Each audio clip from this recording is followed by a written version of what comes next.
So this article is entitled SpaceX launched 4 more astronauts into space. Here's how much it gets paid.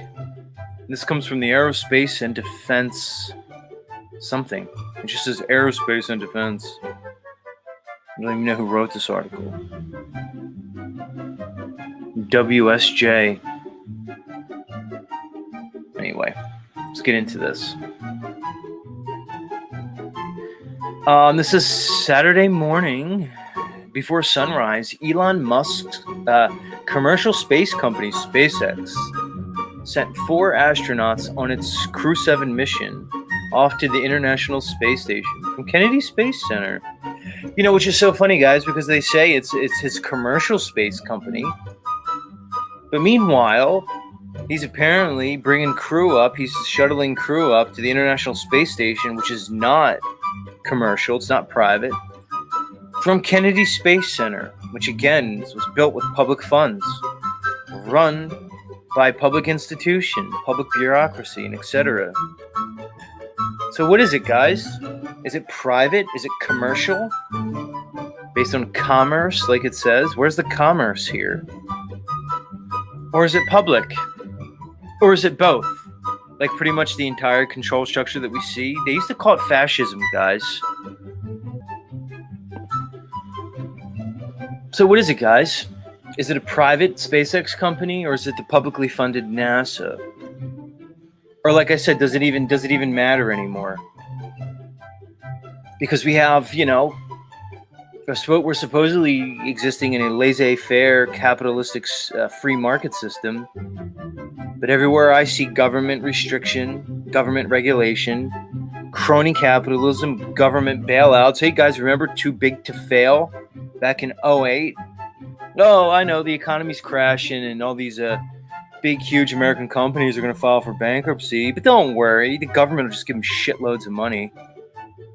Okay, so the government's deciding which companies to prop up and which ones not, which ones to license, which ones to not. And you think that's capitalism, and you have the balls to say that SpaceX is a private commercial space company? Yeah, right. Give me a break.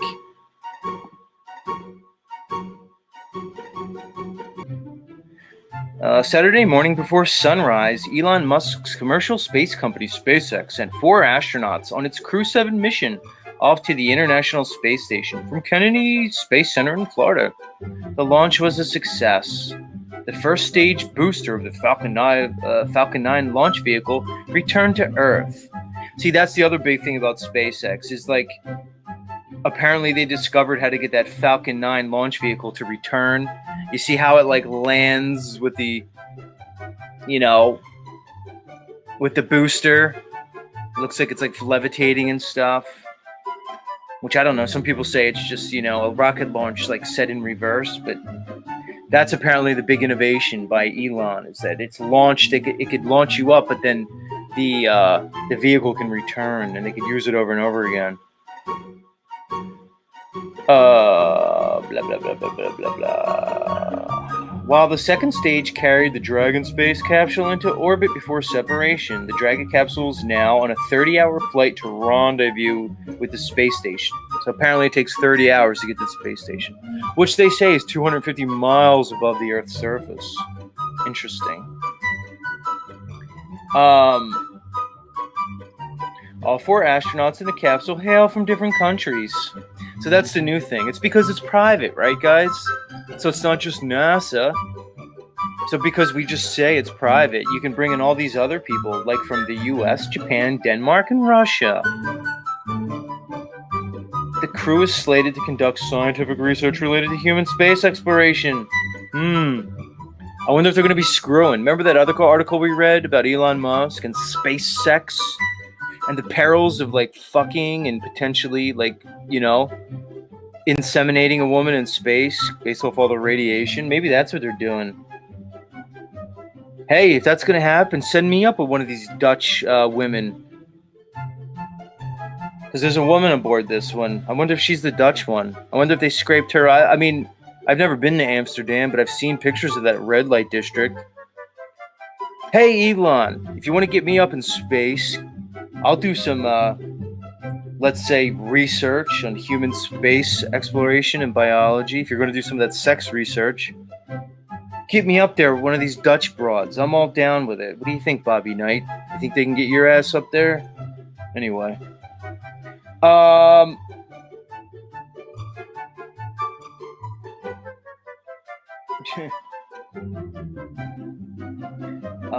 Quote, the Crew 7 is a shining example of the power of both American ingenuity and what we can accomplish when we work together, said NASA. Right, but I thought it was SpaceX, so why is a NASA guy talking? And why do you keep telling me SpaceX is a private company? Makes no sense. Administrator Bill Nelson, in a news release, says by partnering with countries around the world, NASA is engaging the best scientific minds to enable the bold missions, and it's clear that we can do more. We can learn more. We can work together. Which is funny because I'm looking at a picture of this crew. It looks like the most ethnically diverse crew I've ever seen, you know? So are these really the best minds, or are you just trying to get, a diverse crew for the photo shoot? Unbelievable. Let's continue. The U.S. had been unable to launch crews into space after the space shuttle was retired in 2011, but SpaceX restored the launch capability in 2020. Oh, thank you, Elon. They had to retire that space shuttle, and now we have Elon with his Dragon capsule. Unbelievable. And it's continued to launch astronauts into space for NASA without major incident. Thanks, Elon. Saved the day. In August 2022, NASA awarded SpaceX a $1.4 billion plus contract for 5 flights. Geez, that's a lot of money. It's funny, guys, because I don't know. India apparently just went to the moon for $75 million. Why is it costing you guys $1.5 billion just to go to the International Space Station? Don't you think it'd be a lot more to go to the moon? I'm just saying. I mean, you didn't bring people there and stuff, but it's the same thing, same technology. Which is funny because apparently India went to the moon for less money than it cost to produce Hollywood movies about the moon, which is weird. Like, that makes sense. Let's continue. That means SpaceX generates roughly $300 million in revenue from each flight. Really? Right. So SpaceX is getting paid by NASA to shuttle astronauts to the so-called space station. You see how they do it, guys? This is just called money laundering. Anybody who doesn't understand that. Anyway. For that money, SpaceX has to carry astronauts to space and, of course, return them to Earth. Right. Private companies flying for NASA are relatively new. Yeah, we know. The original contract awarded designed to build public... No, it's skipping on me. It's not that I can't read, guys. The article's skipping on me.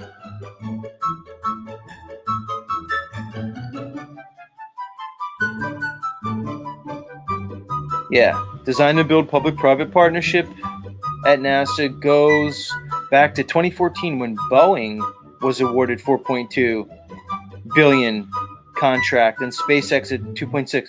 Well, what happened to that $4.2 billion that you gave to Boeing in 2014? What are they doing with it? So now I just want you guys they're admitting, and I know it's all bullshit, that your public dollars that you pay for in taxes are going to these private companies, 4.2 to Boeing and 2.6 to fucking SpaceX. But yet, kids are dying all over this world from disease and hunger. You can't put out wildfires in Maui in Canada. There's a so-called global pandemic. Cataclysm everywhere. We can't get that shit under control, but your public money is going towards SpaceX and Boeing as they pretend to shuttle people to the International Space Station. Yeah, and you guys are just okay with this? You're just going to keep voting for these stupid politicians and going along to get along? And I have to come on here every single morning and explain this shit to you over and over again. Let's continue. Boeing is still working on its Starliner spaceship that launches. Oh, so now I guess with that $4.2 billion that they got 7 years ago, I guess this is what they're working on. their Starliner spaceship that launches atop a rocket provided by ULA, the 50-50 joint venture between Lockheed Martin and Boeing, NASA, and the company scrubbed a crewed flight slated for July. Oh, what a shame. But it's likely to occur next March in 2024. So not only do you have SpaceX, you have Lockheed Martin, Boeing, in combination with NASA. Let's not forget Blue Origin and all that Jeff Bezos bullshit. How many companies? Oh, and also that guy, the guy who sent that failed submarine to the Titanic wreckage. Let's not forget about that guy who apparently wants to put a colony on Venus. Boy, space is getting crowded, guys. Boeing struggles and SpaceX success illustrate how far SpaceX has come since its first orbital flight in 2008. Right, because Boeing, which has been producing, aircraft and has been intimately engaged with like flight technology, apparently they couldn't pull it off. But Elon Musk, apparently the super genius, came along out of nowhere and he pulled it off. He can go into low Earth orbit, but Boeing can't do it. Hey guys, I'm going to give you a little hint here from your buddy Z. If space travel was possible, the Air Force would have accomplished it, like in the 50s and early 60s. You wouldn't have needed NASA. You understand that, right, guys? They just would have did it. They just would have extended their ability for flight into so-called space. You wouldn't have needed a fake NASA. You wouldn't need fake SpaceX and, fake Elon Musk. They just would have did it, guys. You get it? It's not hard to understand.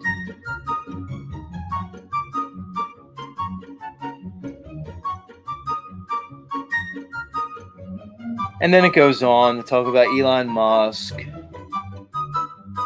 Tesla, how Elon Musk is the richest person on the so-called planet.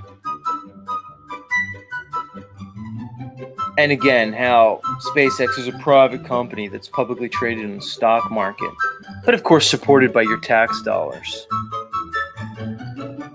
Unbelievable. And people buy this. People buy into this shit.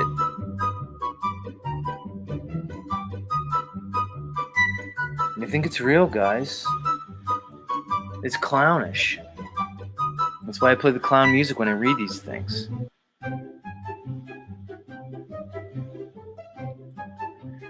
And eventually I'll probably get over all this stuff, but I'm just still fascinated by it.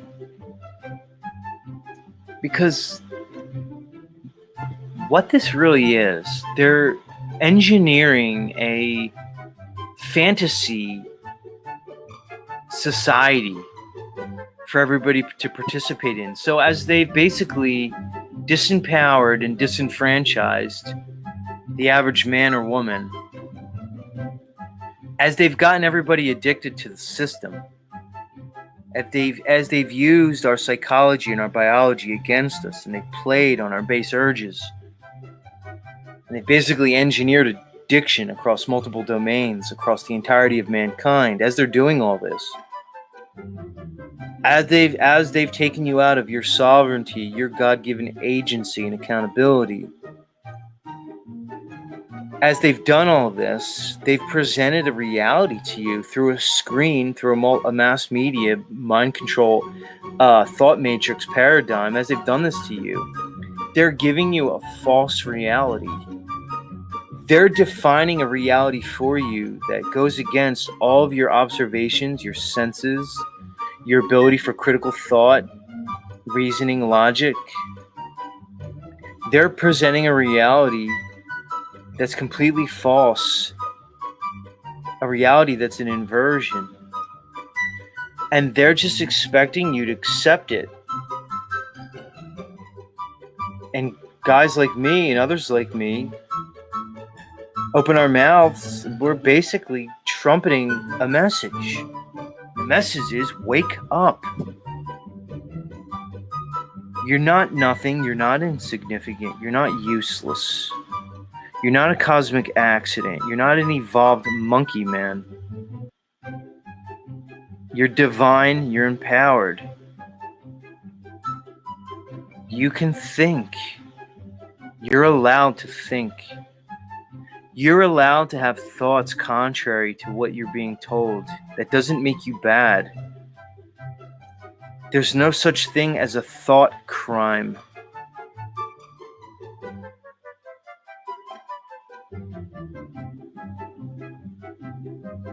You're allowed to think for yourself. You're not wrong when you realize that somebody's lying to you, no matter how powerful they are. A lie can never be truth, no matter how often it's told, no matter how emphatically it's told, and no matter who tells it. A lie will always be a lie. There's no point at which a lie can cross over into truth. It doesn't happen. No matter what they tell you. As they try to engineer a relativistic mindset where everything becomes relative, not only science but morality. As they engineer a relativistic morality and ethos, just remember, it can never be real.